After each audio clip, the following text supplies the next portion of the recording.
Former Massachusetts Senator and Donald Trump supporter Scott Brown with us this morning. Senator, good to see you. Morning, Maria. Reaction to last night. Well, first of all, obviously it was a good win for democracy. Obviously a large turnout on the Republican side.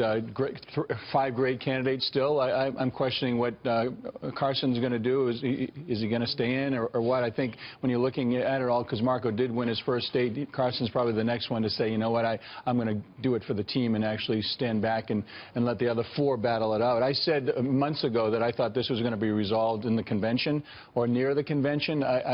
Unfortunately, I think that's probably the case. That's why you have Marco and Ted and obviously Kasich still in. Obviously, if they don't win their home states, Kasich and Rubio, then they have some very big decisions in it. Almost looks a little bit selfish as to why they're staying in. So we'll see what happens. I thought that Donald in his presser, his speech actually looked very presidential. And here's the one thing, and I don't want to be long, but you have McConnell and you have Ryan and you have the so-called establishment always complaining about, we want to make sure Obama doesn't get elected to a second term. Well, he did. Hillary Clinton's this. We don't want her, don't want her, don't want her. Now we've gone from 17 down to 1. If it is Trump, now all of a sudden you want Hillary? So you don't want to have that access to the White House? The vice president is the potential tiebreaker in the Senate? Really? Yeah. So we got to do some real soul searching. How do you look at the Ted Cruz victory? I mean, certainly claiming a lot of big prizes of the night. Obviously, Texas was real important, but then there's Alaska and there's Oklahoma. What are his chances of beating Trump? Listen, he's the definite number 2, not only in reality but in the delegate count. He's working very hard. He worked very hard. He took that threat of losing Texas very, very seriously, and he did a great job. It's going to be competitive right down to the end. And I'm hopeful that they'll stop with the kind of little Marco Rubio and just focus on the things that look past the primary and start to unite our party. I mean, that's the key, because if you want a Hillary or a Bernie, president, vice president, then we've got to start, getting our act together. We'll see if he's able to do that. That Trump, and it wasn't a speech, that press conference last night was genius. The tone of it was so measured. I mean, he took a shot at Rubio, but it was the way that he spoke, and without saying, hey, I'm going to be the nominee, he was able to turn to the general election, if you will. And I just thought that I watched it, and next time I'm begging, I'm praying to the Lord, Eric Trump, could you just move over and stand in the camera view, Eric?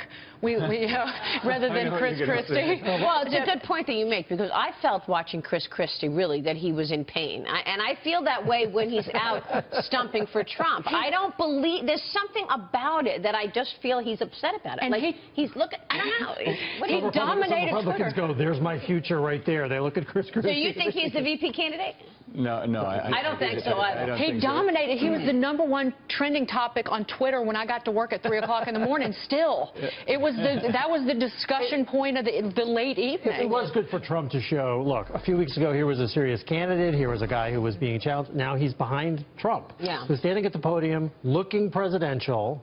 I've never seen a candidate do that on election night. He's not giving a speech in which he says, I lost these states, but we're going to win.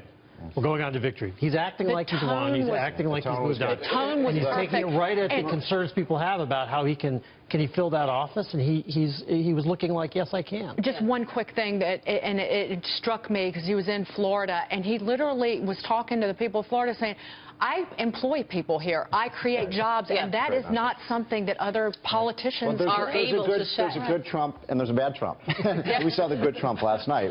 When he gets, when his rhetoric gets so insulting to people, I think it's a turnoff. Look, the big story last night, other than Trump, was that giant thud you heard was the Republican establishment falling flat on its back. And Rubio had a terrible night.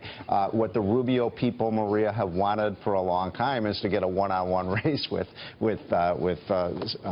Trump. It now looks, Senator, like that isn't going to happen. That, in fact, if I was Cruz, I'd say, look, the person who should not be in this race is Rubio. He's only won one state.